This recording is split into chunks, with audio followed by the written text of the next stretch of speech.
Živanović, dobra lopta, nema ofsajda, velika šansa za goste, šansa za Božića, 0-1.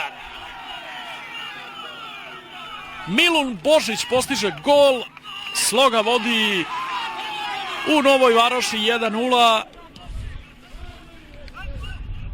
Fantastična lopta Lazara Živanovića, jednog od najmlađih igrača na terenu, momka koji ima samo 17 godina. I u 23. minutu lider na tabeli dolazi do prednosti ovde na Branoševcu u Novoj Varoši. Odbranila se Sloga. Šević, Božić, Kostadinović pa Gligić.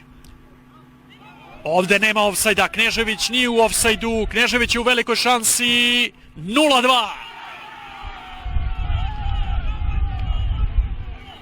Nisam najsigurniji, jeste sporna situacija, ubeđen sam da je tamo u ofsajdu bio Marjanović, ali Marjanović je zastao, svestan da je bio u zaleđu odbrane Zlatara. Knežević je nastavio kretanje i evo iz gotovo slične akcije kao kod prvog gola Sloga postiže i drugi. Na golu naravno čeka ga spreman Dejan Golubović. Kažem, šansa za Zlatar da prepolovi ovu prednost gostiju. I to je bio Žarko Grbović. Rezultat je 1-2.